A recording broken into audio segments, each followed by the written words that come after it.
खुलुमबाय लोगोफोर एक्चुअली आं दिनैहाय मालिबिथायाव थांनो गोनांमोन मालिबिथायावहाय बे जाय एनआईए नांनानै थानाय बे बिदानि न'आव थांनो गोनांमोन नाथाय आं मोनसे हाखु दा इमारजेन्सि ओरैहाय बङाइगावआवहाय सालमारायाव लिंहरब्रबनायखाय थांनो गोनां जादों थ' बेवहाय थांनो हानाय जायाखै थ' फेसबुक पेजाव आं बुंदोंमोन नालाय एनआईए जाय नांनानै थानाय बिनि न'खरनि बिदाजों आं माखासे खोथा सावरायनो होननानै थ' लाबोनो हानाय जायाखै नेक्स्ट सानडेफोरहालागै आं नाजानोसै इमारजेन्सि ओरैहाय गोजान लामा सहैबाय न'खराबो थाब एकदम इमारजेन्सि लिंहरब्रबनायखाय फैनो गोनां जादों थ' जाय हक प्रितम राय दे ना एज ए सिंगेलै बर'खौ जुदि बुङोबा बुंनांगौ जेबो गैयामोन सासे जोंनि बर' सुबुंखौ as a Bodo' जाथिखौ as a बर' हारिखौ ना मा बाथ्रा बुंदों आं स्क्रिनावबो होनानै होगोन जाय सोदोबा दिनै समाजाव बेफोरखौ ओरैनो मुखे मुखेसो जों सावरायलायो बै सोदोबखौ दिनै वाट्सएपआवहाय बै सुबुंनो हरनानै माबायदि लिरनानै होदों आं स्क्रिनावबो होगासिनोबो दङ बर' जाथि मा होनदों आं सिदायैनो बुंगोन बर' जाथि रेन्दि ना बेफोरबायदि होननानै बुंदों खुला खुलि बाथ्राखौ बुंगोन आं बावहाय दोनखुमानायनि बाथ्रा बुङा जाथिखौ लानानै बेफोरबायदि दा बुंथों आंनो बुंनो उसुबिदा मोनदों बै सोदोबखौ लानानै दिनै सोरबा सासे बर'आ जानो हागौ बेफोरबायदिया बाङालि जाथिनाव थानो हागौ जों बर'नाव बेफोरबायदि गैया प्रितम राय देया सोर बिलाय बर'नि मा कन्ट्रिबिउसन दं बिलाय प्रितम राय देया जोंनि क'क्राझाराव मा कन्ट्रिबिउसन दं बिलाय बियो साननो हागौ अरुप कुमार दे थानायखाय जोंनि बाङालि जाथिया सासे इएम दं बिजेपिनि सोलिया बियो बांद्राय भुटानिया सोलिया बिदिया सोलिनाय नङा नोंथाङा जुदि बर' समाजाव बा बे क'क्राझार जोंनि बे केपिटेल राजधानियावहाय जुदि नोंथाङा जुदि मोजां दखान होनोब्ला सिदा सिदि बाथ्रा बावहाय दिनै फरायसा आफाद बनसु आरो ओमफ्राय गुबुन गुबुन दल संगठननिफ्रायबो नोंनि प्रितम राय दे बे सासे मुर्खसो बियो मोजां मानसि नङा मोजां आखुनि मानसि नङा बिनि गेटआव दिनैहाय धरना होनायखौ मानो जादों आरो जायफ्रा दिनै केस होदों आं बिथांमोनखौ थेंक इउ बा धन्यबादसो होगोन आं मोजांबो जादों दिनैहाय सरकारा नायनि नुगोन जों बर'आ जुदि सोरबा बाङालिखौ माबा मोनसे खालामनाय मोनबा लगालग एक्सन जागौमोन बे जेल थांनाङामोन नामा सोरबा बर'आनो जा सोरबा इउपिपिएलआनो जा सोरबा बिपिएफआनो जा बावहाय खोथा गैया पलिटिक्सजों खोथा गैया खिन्थु बे प्रितम राय देया मा बाथ्रा बुंदों बियो सोरबा बर'आ जुदि बाङालि जाथि इदि बाथ्रा बुंनाय मोनबा बे बर' सुबुङा मालाबाबो कनसिडार गैयामोन पुलिस थानाफ्राव थांनानै बिमा बिफाया गाबनानै आगोर मोननाय नङामोन दिनै बेफोरो मानो सफैनो हमदों मानो बुंजानो हमदों जोंनि पलिटिसियानफोर दैदेनगिरिफोर सोरबा बिपिएफनियानो होन सोरबा इउपिपिएलनानो होन नोंथांमोना सिन्था खालाम साननो गोनां जानानै फैदों जोंनि ट्राइबेल जाथिखौ नंगौ जोङो दिनैहाय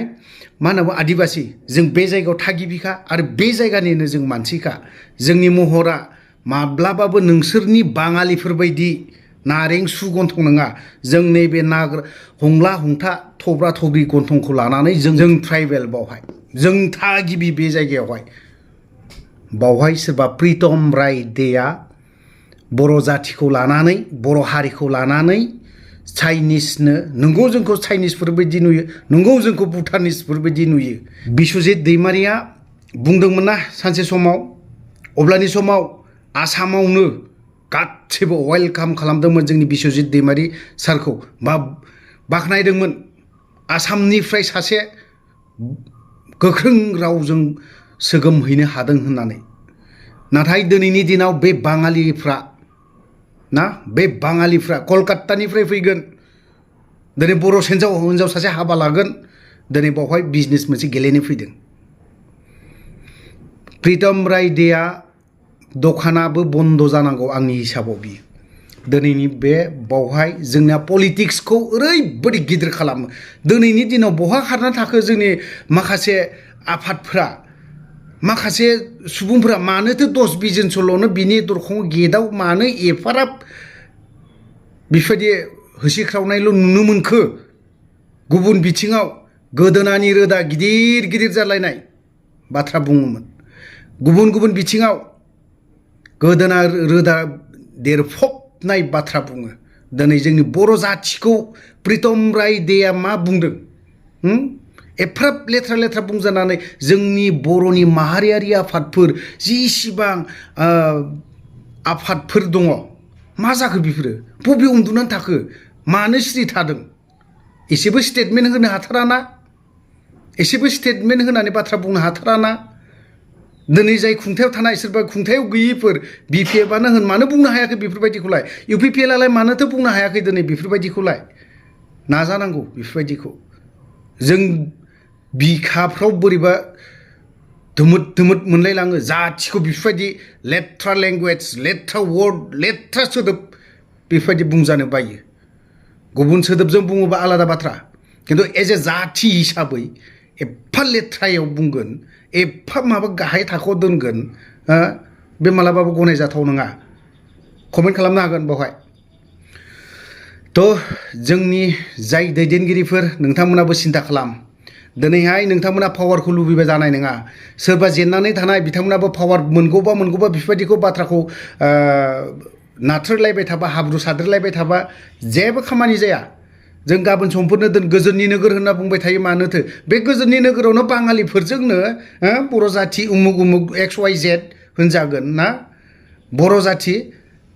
माबा माबिनो बेफोरबायदि बुंजागोन एथ'राब असनमान खालामजागोन बे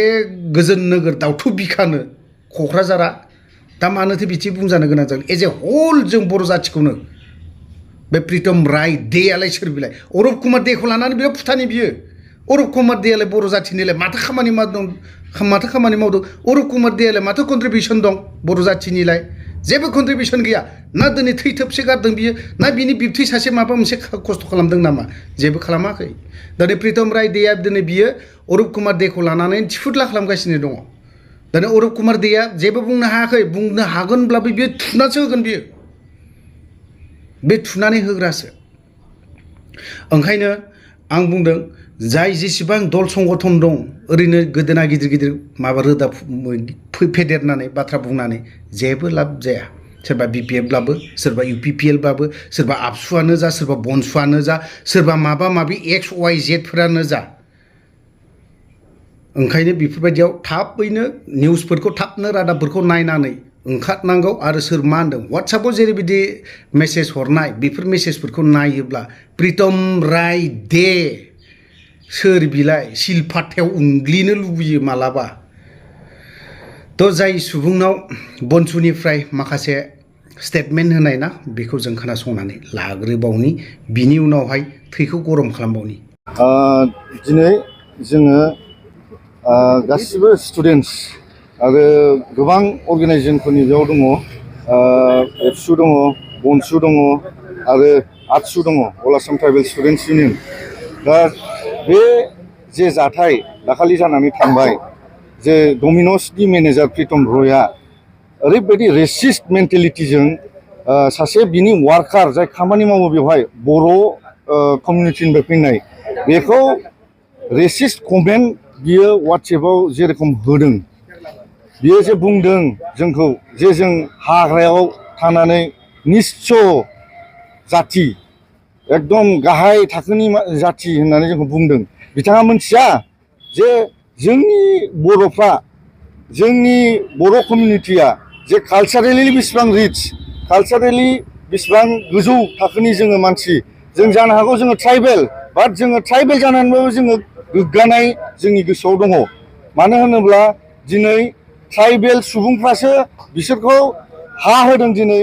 बेवहाय डमिन'सआव बियो खामानि मावफैनानै गावनि फेमिलिखौ जाहोनो हादों जोंनि ट्राइबेलनि हायावनो बियो मावफैनानैसो बेफोरबायदि बियो बुंनो हाफैदों दिनै दा बिनि एगेन्स्टआव जोङो बनसुआ 4टा डिस्ट्रिक्ट मोनब्रै डिस्ट्रिक्टआवबो जोङो बिनि एगेन्स्टै जोङो FIR होगोन बे जे बुंदों ट्राइबेल सुबुंनि एगेन्स्टआव बर' सुबुंनि एगेन्स्टआव जे जोंनि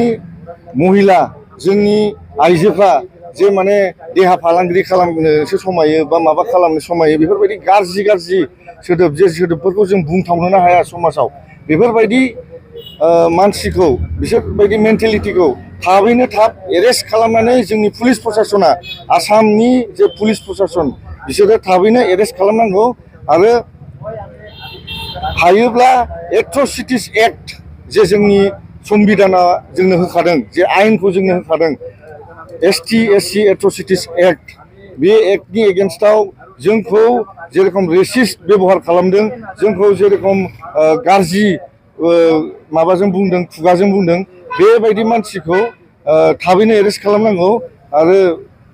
गोख्रोङै बियो पाब्लिकेलि एपलजिबो बिनांगौ बे मानसिया आरो जोङो मोनसे वार्निं होबाय दिनैनिफ्राय जत' बे डमिन'स दं बिशाल दं पिज्जा हाट दं बा अबेबा KFC दं बा अबेबा मोनसे रेस्टुरेन्ट बा माल्टिनेशनेल फुड कम्पानिसफोर दं जुदि जोंनि BTC एरियायाव बड'लेण्ड टेरिटरियेल काउन्सिल एरियायाव जुदि बिसोरो बिजनेस खालामनो फैदोंब्ला जाहाथे बेफोरबायदि आं गेजेरावहाय मोनसे गाज्रि सोदोब बाहायनाय जादों आं गासैबो बर' रायजो राजानाव आरो बर'नि दैदेनगिरि जेसेबां इन्टेलेक्सुवेल लिडारफोर आरो बर'नि मोननै हान्जानि दैदेनगिरि बिथांमोननावहाय मोनसे क्षमा बिनो लुबैदों खारन आं गेजेराव मोनसे गाज्रि सोदोब बाहायदों गाज्रि सोदोब इउज खालामनाय जादों बिनि थाखाय नाथाय थानो हायाखै बावहाय ओंखारफ्लांदों सरि आं गासैबो बर' रायजो राजानाव आरो बर'नि जेसेबां UPPL नि दैदेनगिरि BPF नि दैदेनगिरि बिथांमोनाव आं क्षमा बा निमाहा बिखानाय थाबाय थ' लोगोफोर भिडिअखौ बारा गोलाव खालामनो सानदों बावनो दोनथ'बाय जय बर' हारिनि